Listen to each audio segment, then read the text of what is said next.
Hello friends, I am Anil and welcome to Saroj education. और आज हम लोग पढ़ने वाले हैं भारतीय राज्य व्यवस्था का इम्पोर्टेंट टॉपिक मौलिक अधिकार या फंडामेंटल राइट्स। अब देखिए, फंडामेंटल राइट्स हैं क्या। फंडामेंटल राइट्स या मौलिक अधिकार वह अधिकार हैं जो मूल रूप से नागरिकों के लिए आवश्यक हैं। मौलिक अधिकार, मूल अधिकार या फंडामेंटल, तीनों का अर्थ एक ही है। मतलब वह अधिकार जो व्यक्ति के व्यक्तित्व, राजनैतिक, आर्थिक एवं सामाजिक विकास के लिए आवश्यक हैं, वह अधिकार हैं आपके मौलिक अधिकार। ओके। अब जो मौलिक अधिकार हैं वो यूएसए के संविधान से लिए गए हैं, और जितनी विस्तृत सूची मौलिक अधिकार की भारतीय संविधान में है उतनी विस्तृत सूची यूएसए के संविधान में नहीं है। इस कारण मौलिक अधिकारों का जो दूसरा नाम है वह है मैग्ना कार्टा। मौलिक अधिकार भारतीय संविधान के भाग 3 में अनुच्छेद 12 से 35 तक में उनका वर्णन किया गया है। ओके। अब देखिए, मौलिक अधिकार क्या हैं। मौलिक अधिकार मतलब वह अधिकार जिनके लिए राज्य या सरकार बाध्य है उन अधिकारों या सुविधाओं को न्यूनतम रूप से अपने नागरिकों को उपलब्ध करवाने के लिए, तो वह हैं आपके मौलिक अधिकार। ये रहा आपका ये वाला पॉइंट। अब देखिए, मौलिक अधिकारों में संशोधन हो सकता है। मौलिक अधिकारों में संशोधन कर सकते हैं। जैसे कि जब भी अगर नेशनल इमरजेंसी की सिचुएशन होगी तो जो आपका अनुच्छेद 20 और 21 है, मतलब दो सिद्धि के संबंध में संरक्षण और जीवन एवं व्यक्तिगत स्वतंत्रता को संबंधित जो भी स्वतंत्रताएं प्राप्त हैं मौलिक अधिकार के अंतर्गत, इन दो अनुच्छेदों को छोड़कर या इन दो मौलिक अधिकारों को छोड़कर बाकी समस्त जितने भी मौलिक अधिकार हैं उनमें संशोधन किया जा सकता है। मौलिक अधिकार, एक पॉइंट और है जो कि इसमें लिखना मिस हो गया, वो ये है कि मौलिक अधिकारों का जो संरक्षण करता है वो है आपका सर्वोच्च न्यायालय। मतलब अगर कहीं भी मौलिक अधिकारों के हनन से संबंधित कोई मुद्दा आता है तो उन पर जो सुनवाई होगी वो सिर्फ उच्च न्यायालय और सर्वोच्च न्यायालय में ही हो सकती है। ओके। अब देखिए, जब संविधान बना था या मूल रूप से संविधान में जो मौलिक अधिकारों का वर्णन मिलता है वो पहले 7 मौलिक अधिकार थे। ओके। लेकिन 44 में संविधान संशोधन 1978 के समय पे जो संपत्ति का अधिकार था, जो संपत्ति का मौलिक अधिकार था, जिसके अंतर्गत संपत्ति के मौलिक अधिकार के अंतर्गत संपत्ति खरीदना, संपत्ति अपने पास रखना या संपत्ति का एक जगह से दूसरी जगह ट्रांजैक्शन, तो इस संपत्ति के अधिकार को हटाकर कानूनी अधिकार के रूप में रख दिया गया, और वो है उसका आर्टिकल है आपका 300 ए। ओके। चलिए नेक्स्ट पे ट्राई करते हैं। देखिए, अब जो मौलिक अधिकार हैं, मौलिक अधिकारों की संख्या कितनी है? 6। जो सबसे पहला मौलिक अधिकार है वह है आपका समानता का अधिकार या राइट्स ऑफ इक्वेलिटी। ये जो मौलिक अधिकार है इसका वर्णन मिलता है अपने को कितने से कितने अनुच्छेद में? अनुच्छेद या आर्टिकल 14 से लेके 18 के बीच में। और जो दूसरा मौलिक अधिकार है वह है स्वतंत्रता का अधिकार, और स्वतंत्रता के अधिकार का वर्णन कहाँ से कहाँ तक मिलता है? 19 से लेके 22 के बीच में। जो तीसरा मौलिक अधिकार है वह है शोषण के विरुद्ध अधिकार, यानी राइट अगेंस्ट एक्सप्लॉइटेशन। इसका जो वर्णन है वो आर्टिकल 23 और आर्टिकल 24 में है। तीसरा है चौथा है धार्मिक स्वतंत्रता का अधिकार, आर्टिकल 25 टू 28। संस्कृति एवं शिक्षा का अधिकार, आर्टिकल 29 और 30। और संवैधानिक उपचारों का अधिकार, आर्टिकल 31 टू 35। और पहले जो था 7वां संपत्ति का अधिकार, अनुच्छेद 31 में जिसका वर्णन था उसको हटा के पहले भी बताया 300 ए में ट्रांसफ़र कर दिया गया है। तो ये हो गया संक्षिप्त विवरण मौलिक अधिकारों के बारे में। अब हम लोग एक एक मौलिक अधिकार को पढ़ेंगे और उसके अंदर जानने का प्रयास करेंगे कि क्या है। देखिए, ये जो टॉपिक है ये इसलिए नहीं ज़रूरी है कि आपको कंपटीशन एग्ज़ाम में ही आएगा, ये इसलिए भी ज़रूरी है क्योंकि आपको अपने अधिकारों का ज्ञान होना आवश्यक है। चलिए, जो आर्टिकल 14 है या आर्टिकल 14, आर्टिकल 14 जो बोलता है वो बोलता है विधि के समक्ष समता, मतलब इक्वालिटी बिफोर लॉ। ओके। अब देखिए, आपको ना शब्द पे ध्यान देना है। विधि मतलब कानून, के समक्ष समता मतलब समान, मतलब प्रत्येक व्यक्ति कानून के समक्ष समान होगा। उनमें किसी भी प्रकार का भेदभाव जाति, रंग, लिंग इत्यादि के आधार पर नहीं किया जाएगा। अब देखिए इसमें क्या है, राज्य या सरकार जो भी कानून बनाएगा वह सभी व्यक्तियों पर समान रूप से लागू होगा। ओके, अब यहाँ पे एक चीज़ है जो कि समझने लायक है, वह क्या है कि यहाँ पे जो व्यक्ति शब्द है, अब व्यक्ति के अंतर्गत सिर्फ व्यक्ति नहीं आता है। व्यक्ति के अंतर्गत हम लोग इंक्लूड करेंगे किस किस को, व्यक्ति मतलब भारत देश का नागरिक, संवैधानिक निगम मतलब कॉरपोरेशन, तीसरा कंपनी और पंजीकृत समितियाँ। क्योंकि देखिए जो कंपनी है या फर्म है या फिर कोई भी कॉरपोरेशन है, इन लोग को भी संविधान के अकॉर्डिंग एक कृत्रिम व्यक्ति की संज्ञा दी जाती है। संज्ञा बोले तो they are equal to normal human. Okay, so ये जो कानून है आपका समानता का अधिकार, ये इन सब पर भी बराबर लागू होगा। ओके, हाँ, इसी के अंदर एक नेक्स्ट पॉइंट है, और वो पॉइंट क्या है कि जो समानता का अधिकार है ये सिर्फ भारत के नागरिकों पर लागू नहीं होता है, ये लागू होता है भारतीय राज्य क्षेत्र के अंतर्गत कोई भी व्यक्ति अगर आता है, चाहे वो भारत का नागरिक हो या भारत का नागरिक नहीं हो, वो कानून के समक्ष समान होगा। ओके, अब जो दूसरा अधिकार है आर्टिकल 15 है धर्म, नस्ल, जाति, लिंग और जन्म स्थान के आधार पर भेदभाव नहीं किया जाएगा।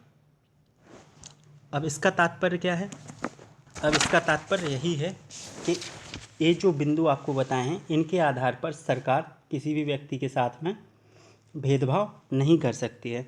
अब देखिए इसका अगर हम लोग संवैधानिक भाषा के रूप से पढ़ेंगे तो इसका जो सेंटेंस है वो इस प्रकार है कि राज्य किसी भी नागरिक के प्रति केवल धर्म, मूलवंश, जाति, लिंग या जन्म स्थान को लेकर विभेद नहीं करेगा। अब यहाँ पर दो शब्दों को अपन को ध्यान देना है कि राज्य किसी नागरिक के प्रति केवल, ये जो केवल है और जो सबसे लास्ट का वर्ड था विभेद, केवल का तात्पर्य है कि धर्म, मूलवंश, जाति, लिंग और जन्म स्थान, इनको छोड़कर मतलब केवल इनको छोड़कर अन्य जो आधार हैं उनके आधार पर भेदभाव किया जा सकता है राज्य के द्वारा। ठीक है, अब इसमें कुछ अपवाद हैं। अब वो अपवाद क्या हैं कि देखिए यहाँ पे क्या बोल रहा है कि राज्य, धर्म, मूलवंश, जाति और लिंग के आधार पर भेदभाव नहीं करेगा। लेकिन आप लोगों ने कई बार देखा होगा कि जो विधानसभा सीट है या फिर राज्यसभा सीट है या फिर कोई गवर्नमेंट एग्ज़ाम है, वहाँ पर स्पेशली कुछ सीट्स होती हैं जो कि रिज़र्व होती हैं,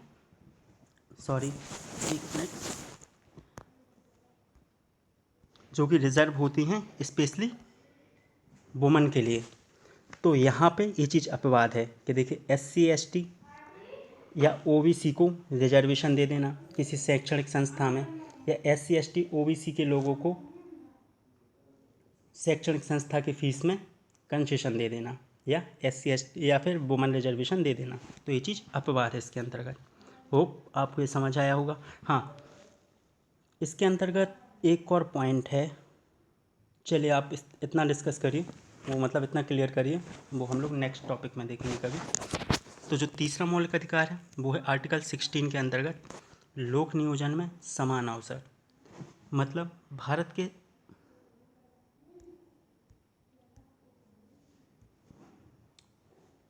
लोक नियोजन में समान अवसर मतलब भारत के सभी नागरिकों को राज्य द्वारा निकाली गई नियुक्ति पर समान रूप से अवसर प्राप्त होंगे। ओके, यहाँ पे भी सेम चीज़ है कि अगर सरकार या राज्य कोई वैकेंसी निकाल रहा है तो उस पर किसी भी व्यक्ति के साथ में धर्म, जाति, लिंग और जन्म स्थान इत्यादि के आधार पर भेदभाव नहीं किया जाएगा। लेकिन यहाँ पर भी एक अपवाद, तीन अपवाद हैं। पहला, किसी भी विशेष रोजगार के लिए स्टेट या फिर केंद्र सरकार जो भी वैकेंसी निकालेगी या जो भी नियोजन निकालेगी उस पर निवास की जो शर्त है, जैसे आप लोग बोले होंगे निवास मतलब रेजिडेंस सर्टिफिकेट, तो जो रेजिडेंस सर्टिफिकेट की शर्त है वह सरकार चाहे स्टेट सरकार हो या सेंट्रल गवर्नमेंट हो वो रख सकती है। और दूसरा आरक्षण, आरक्षण मतलब SC ST OBC आप समझ जाइए। ओके, हाँ, इसमें तीसरा एक और इम्पोर्टेंट पॉइंट है कि अगर राज्य चाहे ना तो धर्म के आधार पर भी किसी को नियुक्त कर सकती है। इसका बेस्ट एग्जाम्पल है जो आर्मी में धर्मगुरु होते हैं ना, चाहे वो हिंदू हों या मुस्लिम हो, वो सिलेक्ट या अपॉइंट किए जाते हैं on the basis of religion. Okay, तो ये 3 पॉइंट हैं आपके लोक नियोजन में समान अवसर के अंतर्गत। अब जो अगला मौलिक अधिकार है वह है अस्पृश्यता का अंत। चलिए रुकिए एक मिनट। जो आर्टिकल 16 है इसके अंतर्गत एक बहुत इंपॉर्टेंट पॉइंट है, कई बार एग्जाम में भी आया है कि पिछड़ा वर्ग आयोग का जो गठन है वो इसी के लिए किया गया था कि OBC को आरक्षण देना है या नहीं देना है। तो 1979 में जब मोरारजी देसाई जी की सरकार थी तो क्वेश्चन आएगा कि जो मंडल आयोग का गठन है वो गठन के टाइम पर प्रधानमंत्री कौन थे। तो प्रधानमंत्री थे 1979 के टाइम पे मोरारजी देसाई, और मोरारजी देसाई के समय में BP मंडल की अध्यक्षता में गठन किया गया था पिछड़ा वर्ग आयोग का। एक इसलिए किया गया था, इस आयोग का मुख्य काम यही था कि जो पिछड़ा वर्ग के लोग हैं उनको आरक्षण प्रोवाइड करना, कितने % आरक्षण प्रोवाइड करना है और कौन कौन सी जातियां हैं जिनको इंक्लूड किया जाएगा अपने OBC में। तो जो BP मंडल आयोग था इसने संस्तुति दी थी कि 52% लोग जो हैं वो OBC के अंतर्गत आते थे मंडल के हिसाब से उस समय, और मंडल ने संस्तुति की थी कि 27% आरक्षण देना है OBC को। ओके, तो ये हो गया आपका मंडल आयोग। अब इसके बाद है अस्पृश्यता का अंत, आर्टिकल 17।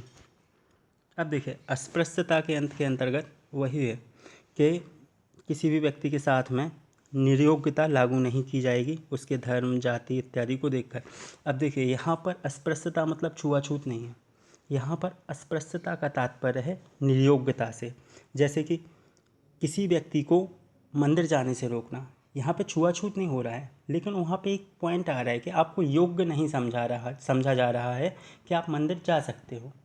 तो इसलिए कॉन्स्टिट्यूशनल वे में अगर हम लोग जाएंगे तो ये जो शब्द मिलता है वो मिलेगा हम लोग को क्या, निर्योग्यता। तो इस आर्टिकल के अंतर्गत वही है कि अगर कोई भी व्यक्ति किसी भी व्यक्ति के साथ में निर्योग्यता संबंधी कोई नियम लागू कर रहा है जाति इत्यादि को देखकर तो वह दंडनीय अपराध होगा। लेकिन इजी लैंग्वेज के लिए हम यहाँ पे लिखते हैं आपको छुआछूत दंडनीय अपराध होगा। ओके, हाँ, एक और पॉइंट है, जो अस्पृश्यता शब्द है ना इसकी डेफिनेशन जो है वो कॉन्स्टिट्यूशन में हमें कहीं पे भी नहीं मिलेगी। लेकिन जो मैसूर उच्च न्यायालय था, मतलब है अभी भी है, सॉरी वो मैसूर उच्च न्यायालय ने अनुच्छेद 17 के मामले में व्यवस्था दी कि शाब्दिक एवं व्याकरण से परे इसका प्रयोग ऐतिहासिक है। मतलब इतिहास में जो अस्पृश्यता को जिस अर्थ में प्रयोग कर रहे थे उसी का अर्थ वही है। चले, होप आपको ये समझ में आया होगा। और इसके अंतर्गत जो आपके SC ST एक्ट हैं वो भी इसी के अंतर्गत इंक्लूड हैं कि अगर इस प्रकार का कोई व्यक्ति व्यवहार कर रहा है या निर्योग्यता लगा रहा है या छुआछूत कर रहा है तो उसको कम से कम 500 रुपये का दंड है, आर्थिक दंड, और 6 माह तक का कारावास। अब वो जो है ये 500 रुपये का दंड और 6 माह का कारावास, इसके संबंध में हम लोग एक डिटेल से वीडियो बनाएंगे। SC ST एक्ट हो गया, ह्यूमन राइट्स एक्ट हो गया, इन सब के बारे में। ओके, अब देखिए जो 18 है आर्टिकल 18 अनुच्छेद 18 वो बताता है उपाधियों का अंत। अब इसके अंतर्गत क्या है कि सरकार या राज्य सेना व विद्या के क्षेत्र को छोड़कर अन्य क्षेत्रों में पुरस्कार नहीं देगी। मतलब स्टेट गवर्नमेंट हो या सेंट्रल गवर्नमेंट हो, सिर्फ 2 सेक्टर ऐसे हैं जिनमें पुरस्कार दे सकती है, वो है आपका सेना और विद्या। अगर किसी नागरिक को अन्य देश से पुरस्कार दिया जाता है तो उसे सबसे पहले भारत के राष्ट्रपति से अनुमति लेना होगा, उसके बाद ही वह उस पुरस्कार को ग्रहण कर पाएगा।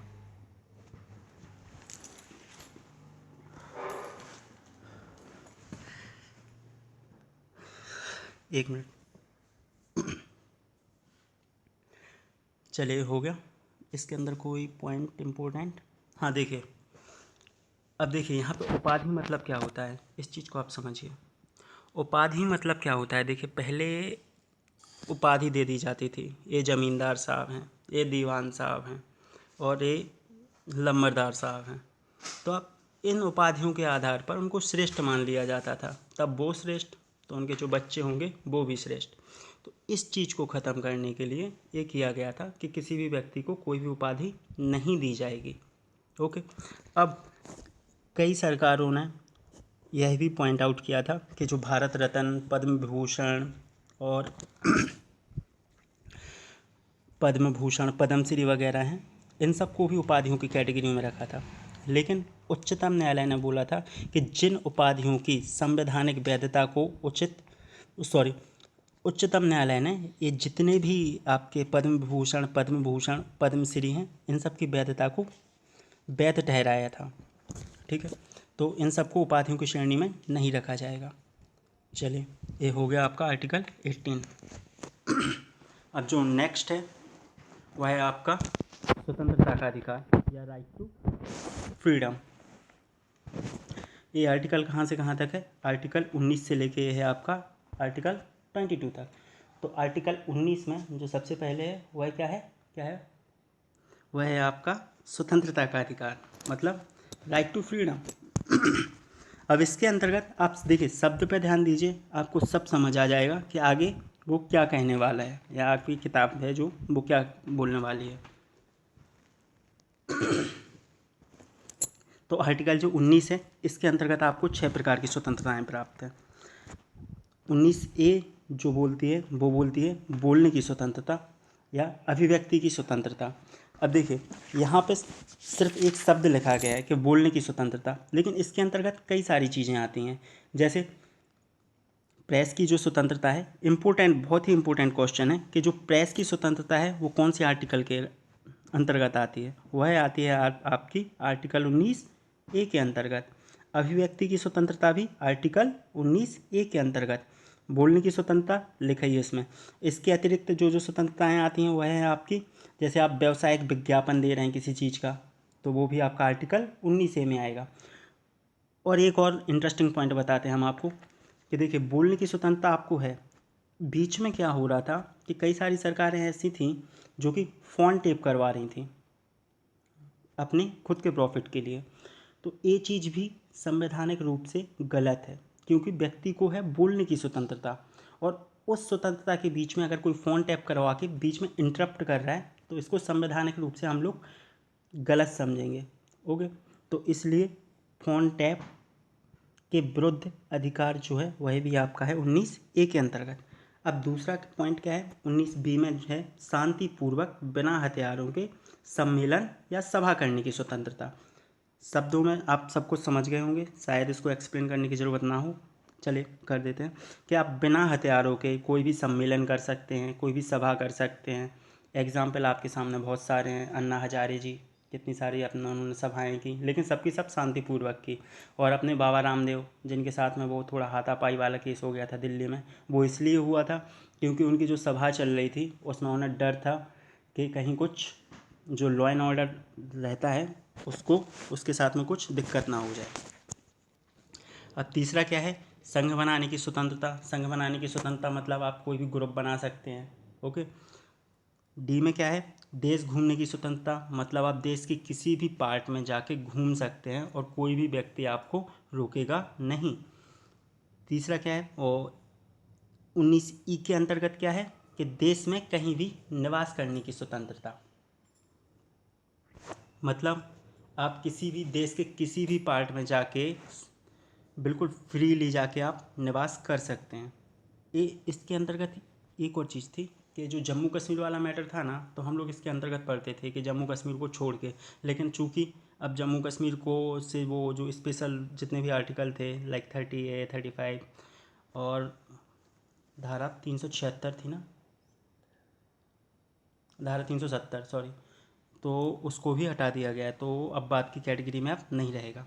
अब जो लास्ट है आपका 19F के अंतर्गत वो है कोई भी व्यापार करने की स्वतंत्रता। अब इसके अंतर्गत क्या है कि अपनी आजीविका चलाने के लिए आप कोई भी व्यापार कर सकते हैं, बस वो व्यापार कॉन्स्टिट्यूशनल वे में लीगल होना चाहिए।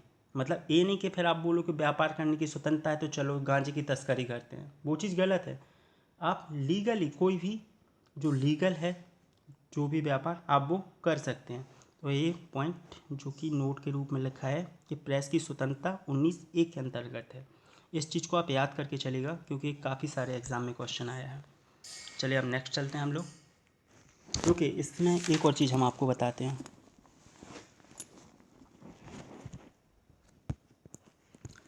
ये जो अधिकार हैं आपको 19 के अंतर्गत, ये अभी 6 अधिकार हैं, लेकिन मूलतः जो 19 आर्टिकल 19 में अधिकार थे वो 7 थे।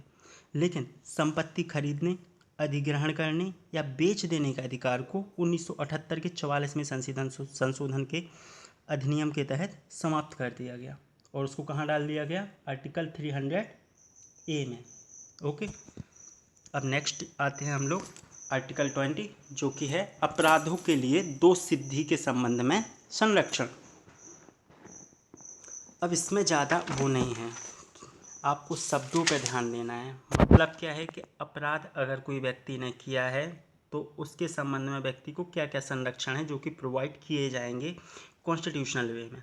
पहला क्या है? एक अपराध के लिए एक सज़ा मिलेगी। इसका तात्पर्य क्या है कि अगर मान लीजिए किसी व्यक्ति ने पर्स चुराया है तो उसको सिर्फ पर्स चुराने की सज़ा मिलेगी, ना कि उसके साथ में ये भी बोला जाएगा कि इसके ऊपर मर्डर का भी चार्ज लगा दो, आप इसके साथ में तस्करी का भी केस लगा दो। वो नहीं कर सकते हैं। एक अपराध के लिए एक सज़ा, और अपराध के समय जो कानून है उसी के अनुसार सज़ा। अब इस पॉइंट में क्या है कि किसी व्यक्ति ने मान लीजिए कि मर्डर किया है 2019 में, और 2018 में नियम था कि मर्डर के लिए मिलनी थी 60 साल की सज़ा, 60 ईयर्स, और 2020 में आके वो, सॉरी ये थोड़ा कंफ्यूजिंग हो गया, इसको आप ऐसे समझिए कि अपराध के समय जो कानून है उसी के अनुसार सज़ा मिलेगी। अपराध के ना तो पहले अगर कोई और दूसरा कानून था तो उसके अकॉर्डिंग मिलेगी, ना ही अपराध के बाद अगर कोई नया कानून आ रहा है तो ना उसके अकॉर्डिंग मिलेगी। अपराध के समय जो कानून या लॉ व्यवस्था है उसी के अकॉर्डिंग व्यक्ति को सज़ा मिलेगी। तीसरा पॉइंट इसके अंतर्गत है कि किसी भी व्यक्ति को स्वयं के विरुद्ध गवाही देने के लिए बाध्य नहीं किया जा सकता। इस पॉइंट को आप समझिए कि किसी भी व्यक्ति को आप स्वयं के लिए, या फिर पुलिस चाहे, मान लीजिए कि पुलिस आए और पुलिस आपको ज़बरदस्ती मार मार के उगलवाने की कोशिश करे कि आप नहीं, आप तो गवाही दो कि आप ही ने मर्डर किया, तो वो नहीं हो सकता है। उसके लिए पुलिस को या फिर जो भी इन्वेस्टिगेशन टीम होगी उसको प्रॉपर रूप से एविडेंस को खोजना पड़ेगा, देन उन सबको प्रोवाइड करना पड़ेगा। कहाँ पे? अपने कोर्ट में। देन कोर्ट डिसाइड करेगा, ना कि आप व्यक्ति को मार मार के खुद से गवाही देने के लिए बाध्य कर सकते हैं। तो ये 3 पॉइंट हैं अपराधों के लिए दो सिद्धि के संबंध में संरक्षण के अंतर्गत आर्टिकल 20 में। अब हम आते हैं आर्टिकल, हाँ अब देखिए आपका एक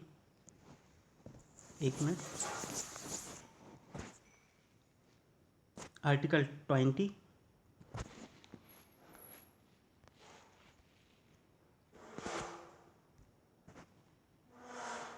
आर्टिकल 20 और आर्टिकल 21, यही भी 2 आर्टिकल हैं जिनमें संशोधन या जिनको नेशनल इमरजेंसी या राष्ट्रीय आपातकाल के समय समाप्त नहीं किया जा सकता। अब आते हैं आर्टिकल 21 में। अब आर्टिकल 21 क्या बोलता है? प्राण एवं दैहिक स्वतंत्रता का संरक्षण। अब इसके अंतर्गत क्या है कि किसी भी व्यक्ति को राज्य द्वारा स्थापित विधि प्रक्रिया के अतिरिक्त जीवन और व्यक्तिगत स्वतंत्रता से वंचित नहीं किया जा सकता। मतलब अगर कोई व्यक्ति है तो उससे उसके जीवन से सिर्फ एक विधि द्वारा ही वंचित किया जा सकता है, अगर वो विधि के अनुरूप है। ये नहीं कि आप किसी भी व्यक्ति को पकड़ के उसे फांसी की सज़ा दे दोगे। आप अगर किसी व्यक्ति को उसके प्राणों से वंचित कर रहे हैं तो वह जो प्रक्रिया होगी वंचित करने की वह विधि के अनुरूप होना चाहिए। मतलब कानूनी रूप से ही आप किसी व्यक्ति को प्राण या दैहिक रूप से बाध्य कर सकते हैं।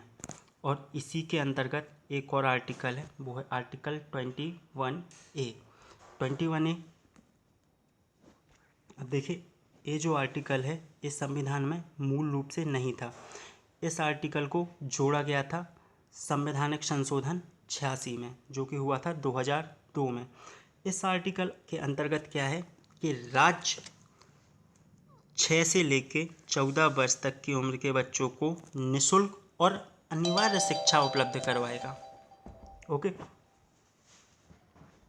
अब इसमें देखिए एक पॉइंट आपको समझना है कि 6 से लेके 14 वर्ष तक के बच्चों को राज्य अनिवार्य और निःशुल्क शिक्षा उपलब्ध कराएगा। इसका मतलब ये नहीं है कि जो उच्च शिक्षा और व्यावसायिक शिक्षा है, उच्च शिक्षा मतलब हायर एजुकेशन लाइक डिग्री हो गया कोई, या पोस्ट ग्रेजुएशन कोर्स हो गया, या फिर कोई प्रोफेशनल कोर्स है, राज्य इन कोर्स को करवाने के लिए बाध्य नहीं है। राज्य बाध्य करवाने के लिए मतलब राज्य बाध्य है 6 से लेके सिर्फ 14 साल तक के बच्चों को शिक्षा उपलब्ध करवाने के लिए। अब ये जो चीज़ है, ये पहले जो नीति निर्देशक तत्व हैं उसमें आर्टिकल 45 में ये चीज़ थी, लेकिन नीति निर्देशक तत्वों का क्या है कि आप उन नीति निर्देशक तत्वों को लेकर आप कोर्ट नहीं जा सकते थे। तो इस चीज़ को ख़त्म करने के लिए 86वें संविधान संशोधन में ये वाला आर्टिकल जोड़ा गया। ओके, अब आर्टिकल 22 पे आते हैं। आर्टिकल 22 क्या बोलता है कि कुछ दिशाओं में गिरफ्तारी और निरोध से संरक्षण।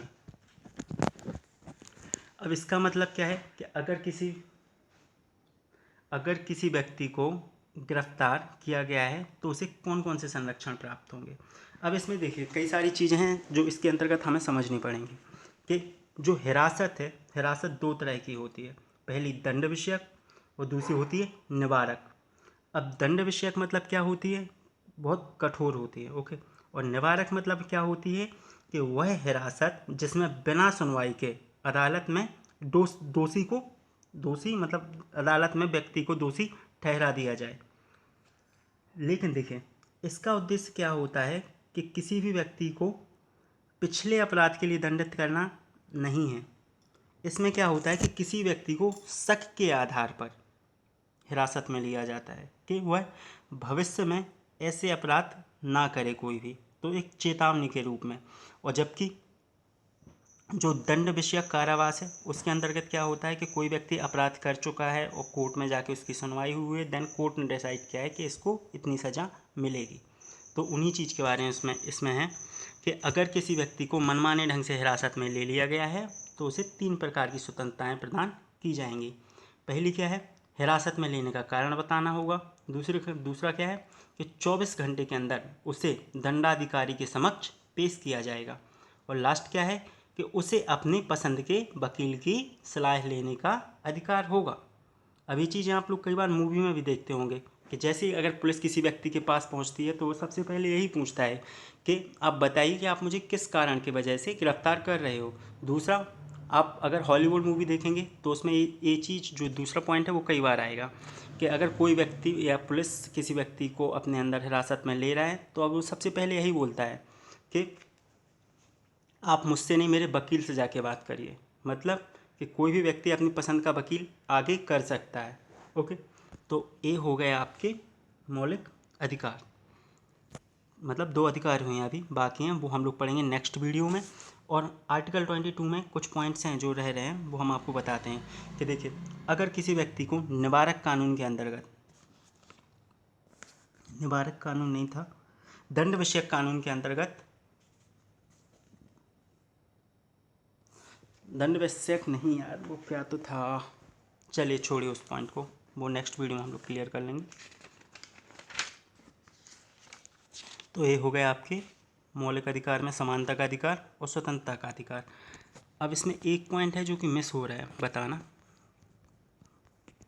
वो है आपका आर्टिकल 14 में समता का अधिकार या विधि के समक्ष समता। अब विधि के समक्ष समता में क्या था कि विधि का शासन था।